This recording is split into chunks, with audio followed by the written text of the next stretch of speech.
Like, I thought it would be smaller. You know, when you see things in person, you don't think it's going to look as grand? Yep. It's beautiful. Her pots are fabulous.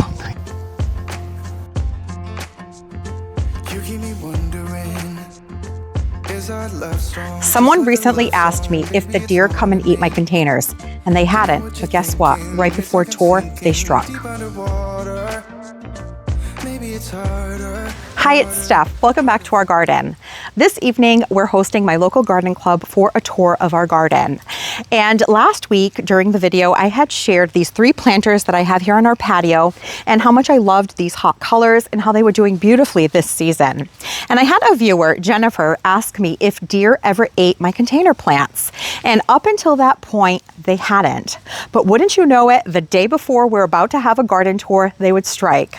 Now, I never spray my containers with deer and rabbit repellent because I had never had that issue before, so it never occurred to me.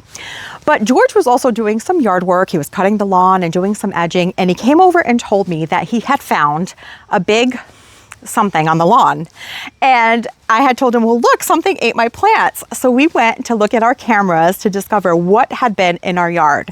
Let us show you. We checked our footage, and it was in fact a deer who was in our garden for 45 minutes. It had come in through the Japanese maple garden, and we saw it sniffing around. I was worried about an oak leaf hydrangea that I have in there, but it walked right by it. And then it made its way over to my hedge of little lime hydrangeas. And I thought, for sure, it's gonna eat something. And it left it alone. I was shocked. And I think that's because 2 days before we got the rain, I had sprayed deer repellent. So even though we got some rain, there might have still been some residual on the plants, because right after it left the little lime hedge, it went over to my hibiscus, which is another favorite of them, and left it alone as well. But decided to take a little bathroom break and leave George a present right on the lawn. And then after that, made its way over to my patio where he started eating, or she started eating, my sweet potato plants. So right here, and we're watching this all on the cameras, which was after the fact, so there wasn't much we could do about it. And of course, Rocco, our dog, was sleeping on the job. So right here, it ate some of this Medusa sweet potato vine. Then it made its way over here and did a pretty good job on this sweet potato vine here, and then carried over to this planter before losing interest and moving on. Oh, actually, it did come over to the table and take a look at the coleus, but decided it might have been full from the sweet potato vine. So caution, if you do grow containers and you deal with deer, don't do like Steph. Make sure that you spray them with a repellent, because it turns out they really like sweet potato vine. Our tour was originally scheduled for last week, but it rained, and so we had to cancel and reschedule. And that meant that we had to get the garden ready again, because of course with the rain, all of the weeds popped, the lawn grew. So this week, between rain showers, we've been working on mowing the lawn. So George took care of that. He also did a really good job doing all of the edging, so everything is nice and crisp now. And I got caught up on some weeding that I really needed to do, as well as some deadheading around the garden. And this morning, I was able to cut some fresh flowers so that I could put them out with a refreshment table for our guests. Now, when everyone gets here, I'm going to walk them around the garden, and I'm hoping that we'll be able to get some footage. But I want to respect everyone's privacy, so I'm not exactly sure how that's going to go. But my hope is that I'll be able to get some footage maybe after the tour as well, to kind of show you how things look. But right now, I need to get a table set up with some refreshments before everyone arrives. Wanna feel your arms around me. I need you more, need you here, more than I would like to admit. Let's forget about tomorrow. Yeah, should I hide away forever? Should I close my eyes and never again hold you tight, call you mine, think about you every time? I remember that it's over. Yeah, you never break, you never lie, you never ever scared of the dark. So why am I the one who cries? I'm so afraid to be left behind. Think about you a lot. It's almost like I can't stop. Can't stop. Yeah. You never lose an argument, so I've been trying hard to pretend. I want to take a quick moment to thank today's video sponsor, Quince, which is where I ordered this beautiful dress from. This past spring, I purchased one of Quince's lightweight dolman sweaters. It has a classy and versatile silhouette that drapes beautifully, goes with everything, and easily elevates any look.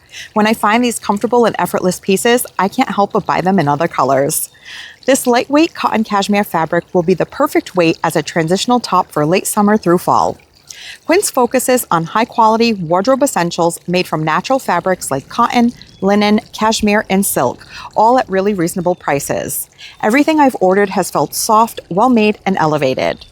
I also picked up this beautiful washable silk top in a rich wine color that can be dressed up or down, and I've completely fallen in love with their dresses. I now own 3, including this organic cotton poplin dress in the mocha midi dot print. To help transition my wardrobe into fall, I also picked up a 100% cotton cropped cardigan. I love the oversized button detail, and it's perfect for layering over dresses or pairing with pants. If you'd like to check out Quince, use the link in my description or scan the QR code on the screen for free shipping and 365-day returns. And thank you again to Quince for sponsoring today's video.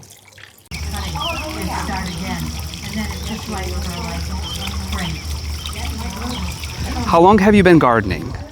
I have been gardening probably 6 years. Oh my, 30 years? 30 years. Since I was a young girl. I've been gardening for about 40 years. What's your favorite part of this garden? Oh, definitely the shape of the gardens and just the mixture of flowers and shrubs. The Japanese maple. The maple garden. Yeah. I really like the way Stephanie does the color combinations and the texture combinations. Like, she's very good, like almost like an artist's eye. There were so many. It's a beautiful garden. So, the Japanese maple gardens are stunning. Did a wonderful job on the slope going Thank down you. to the greenhouse. Yeah. That's always a difficult area. And her pots are fabulous. What's one idea that you might be taking home with you after visiting today? I think the different kinds of evergreens that she has all throughout the yard. Yeah. I don't have enough of that, and it makes me think I need to do that more. So many things, but I just remarked on that little moonstone. Moonstone. It's a little, like an evergreen, right? Yep. It's like a little It's a ball shrub. blue That was really ball cute. shrub. Yep. I have a small yard, so that would work. Well, I was kind of interested in what you put down on the stone underneath to keep it from moving. Yep. That was something that I'd never heard before, and I'd like to look into that. Yeah, the GeoGrid. Yeah, Yeah, a lot yeah. of people actually use that for driveways so that the weight of vehicles doesn't blow out all of the gravel. Yeah. It's called GeoGrid. Yep. GeoGrid, I'm going to remember that. Yep. Do you happen to watch Steph's channel? Yes. Okay. Is there anything that surprised you about seeing the garden in person versus seeing it on TV? Well, the only thing, I've been here before, and it's Okay. a real treat. So, every time I come, there's something new, and so for that reason, I just love to see it in person. It's a treat. I think what surprised me is it's just as pretty and big and beautiful as it is on TV. Like, I thought it would be smaller. You know, when you see Yeah. things in person, you don't think it's going to look as grand. Yep. It's beautiful. Nice. Thank you. The edging and the cobblestones are just beautiful. They define the spaces, and it's all very neat, very, very neat. I really love the front, what you did to the front, because I think I like all that color. Yep. But I also was really excited to see your greenhouse and all that nice. stuff that you did with the path. Yes. Thank you. You're welcome. What's your favorite part about gardening? I love color. You love I color. love flowers. Yeah. Thank you so much. You're welcome. Well, our tour is over. This is Yep. the great microphone. Yeah. Seen it here trowel. first. I've never seen it done. Yeah, it's pretty I like fancy, it. snazzy. Yeah, we need I to like patent it. that. We do need to patent that. It was a great turnout. It was a beautiful night, so I think that had something to do with having so many guests. It was really exciting. Yeah. I had a lot of fun touring my garden in person with Yep. people, talking about plants. I tried to get some footage, but I started to talk to some of the guests. Oh, it's easy to get carried away Yeah, when you're so with other unfortunately, plant people. I didn't get much footage. No, that's okay. Yeah. It was a lot of fun. Yeah, it was a good turnout. It was, and Yeah. everyone, hung out for a little while afterwards, had some conversations, had a couple of refreshments, so it was a really good time. I was going to turn on the fire pit, but people started to leave before it got too dark, Yep. so I guess we have to wrap up the party. And it's a Wednesday, so people do have work tomorrow. George Yeah. was just saying, oh, it feels like it should be Friday. I know, it's only Yep. Wednesday. It's only Wednesday. Anyhow. So it's the next day and our tour ended when it was getting dark, but I wanted to go through and show you some of the things in our garden that were looking really great during the tour. Let's start here on our hillside garden where our sugar tip rose of Sharon is in full bloom. This is such a beautiful variety with the variegated foliage and these light pink rose-like blooms. I just love it. Coming up from our hillside garden, we're at the well bed, and here you can see that I have some tall garden phlox that is in bloom. This is called Lightning Pink, and it's a really beautiful and vibrant pink color. Now I also have Calamenta that is in full bloom. It is a later variety of Nepeta or catmint, and it is huge. This is one plant and it's at least 3 to 3.5 feet tall and wide. Well, maybe about 2 feet tall, but definitely about 3 feet wide. And it has this really beautiful, kind of ethereal look to it with these dainty white blooms. Bees all over it all the time. And then I also have some Echinops, or the Blue Globe Thistle, that I winter sowed last year, planted it out when we created this bed, and it's blooming beautifully this year. The Powwow White coneflowers that I also started from seed winter sowing last year, planted them out at the same time as the Blue Echinops, and it's also in bloom. Along the front of the bed, I had alternated some of the Rose Marvel Salvia, which is a low growing variety, and it keeps pumping out blooms. It's a super long blooming variety. And I alternated that with a new to me variety of Yarrow. This is the Tutti Frutti Pink Grapefruit, and it's looking really pretty. The light pink balloon flowers are also still blooming beautifully. This is the Popstar Pink variety. I love the contrast that it has with the dark side of the moon astilbe foliage, and of course the white Calamenta. And some beautiful alliums that are blooming. This variety is the Summer Beauty, and it's a really kind of light pink color, almost white. Really beautiful. A friend had shared these with me as a little tiny clump about a couple of years ago, and now I've been able to divide it into 3 different clumps. And I have another variety of allium here that I planted last year when we created the bed, and it's called the Bobblehead Allium. It's a bit taller, and the bloom heads are also a little bit larger. Now the first batch of blooms is kind of fading at this point, but I just noticed that it's sending up a bunch more bloom stalks. So it's going to keep going for a little bit longer, which is really exciting. And here in our patio bed, you can see that this drift of the Sun Patience Compact Orchid is still looking gorgeous, as is the Rockin' Playin' the Blues Salvia.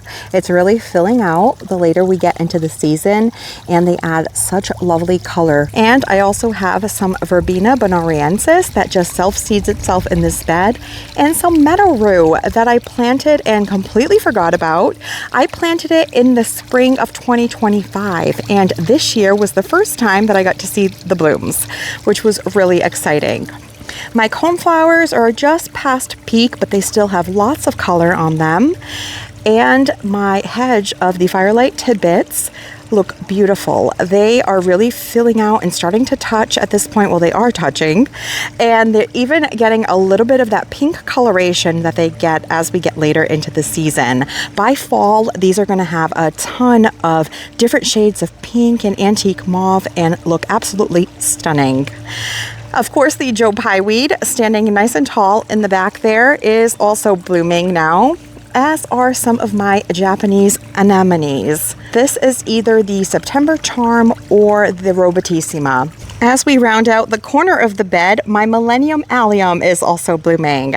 Another clumping version of the alliums that are a rock star.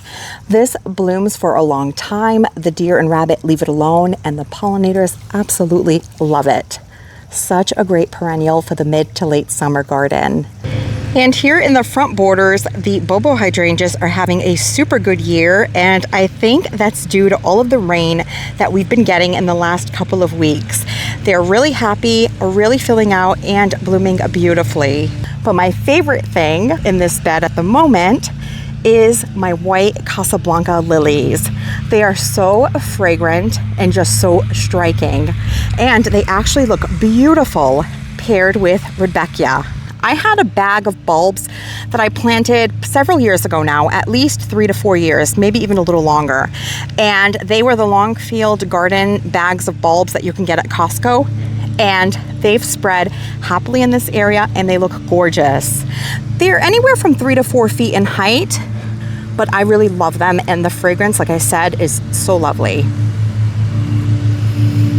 And in my other front border, the Rudbeckia is looking beautiful. This white Luna hibiscus is blooming. Now this variety of hardy hibiscus blooms for me first, and then the hardy hibiscus, the Summerific Perfect Storm, will bloom for me second over by the shed in the backyard. But this is a real pretty one. I've actually already divided it, so I have one on either side of the porch. I still have some of the Blue Fortune Agastache that came back. And my yarrow, the Firefly Peach Sky, has now taken on more of a yellow coloration. My phlox mixed in with some coneflowers, also looking beautiful. And I have another grouping of Rudbeckia on the other corner. And this Avinca that I started from seed, it's an annual, really filling in now. Loves the heat, super drought tolerant, excellent annual. Has these red stems, definitely going to grow those from seed again. And of course the Sahara Rudbeckia that has been going for quite a while now in such beautiful sunset colors. Look at this one here. Isn't that gorgeous? And then this one here almost looks like the cherry brandy. And then this one also has a different color. Such a beautiful plant. And I'm so happy that they've returned as perennial, because I was pretty sure that they were just going to be an annual here in our zone 6B, 7A. And I'm happy to report that even the Gomphrena, the sequin variety that I'm trying for the first time this year, it was a new variety by Johnny's anyhow. I thought it was going to be more vibrant, but it's kind of a muted rose pink color. But now they are really starting to push out some blooms and looking lovely. Well, I hope that today's video made you feel like you were part of our garden tour and that you enjoyed seeing the garden from a different perspective, as if you were here spending some time with us. It was a lot of fun to put together, and I really enjoyed having people visit my garden in person, having conversations and enjoying each other's company. If you've ever been with a group of gardeners, you know that it's always a good time. So thank you so much for watching, for spending your time with us, and we'll catch you in the next one.